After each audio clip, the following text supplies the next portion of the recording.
Le couperet est tombé. La construction neuve de logements a plongé en 2012. Et le retournement est brutal.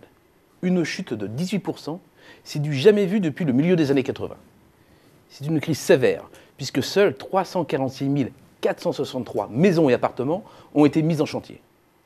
Alors bien sûr, il y a une dose d'attentisme dans ces mauvais résultats. Un attentisme qui prévaut d'autant plus qu'un certain flou entoure la future politique du logement. On pourrait bien sûr se rassurer en regardant de près les permis de construire.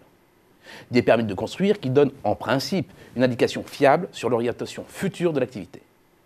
Leur niveau est en baisse sensible, mais à près de 500 000, le nombre de permis demeure tout de même élevé.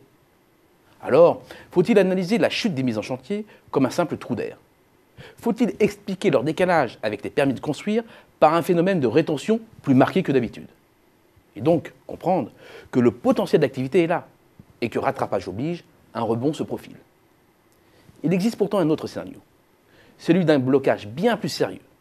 Un scénario dans lequel le nombre de permis de construire restés dans les cartons serait purement et simplement abandonné.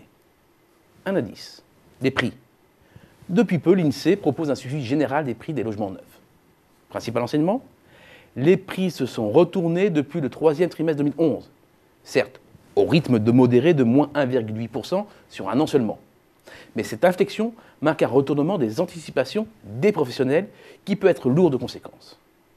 On atteste l'évolution du solde d'opinion des promoteurs sur l'évolution du prix au mètre carré. Un solde d'opinion désormais à 25 points de sa moyenne de long terme. Alors pourquoi les investisseurs placeraient-ils leur argent dans un support dont les prix baissent? Pourquoi les promoteurs lanceraient-ils des programmes à la rentabilité incertaine, surtout avec des coûts de construction plus élevés? Pourquoi les ménages tenteraient-ils l'aventure quand ils peuvent accéder demain à une propriété à moindre coût? Et n'oublions pas la toile de fond. Un environnement économique anxiogène et des taux d'intérêt très bas. Tellement bas qu'ils ne peuvent plus que remonter et plomber un peu plus les prix de l'immobilier. En réalité, le scénario qui est en train de s'écrire ressemble fort à celui de la précédente période de vache maigre pour les marchés immobiliers. Je veux parler de ces 7 années de basse activité, de 1992 à 1998. C'est pour cela que nous prévoyons pour 2013 une nouvelle baisse de la construction neuve d'environ 7,5% à 320 000 mises en chantier. C'est dire que, faute de financement nécessaire, l'objectif des 500 000 logements construits par an est hors de portée. Conséquence, la crise du logement va se durcir. On comprend dès lors que le gouvernement planche actuellement sur un dispositif permettant de drainer une partie de l'assurance vie vers le financement de la construction neuve.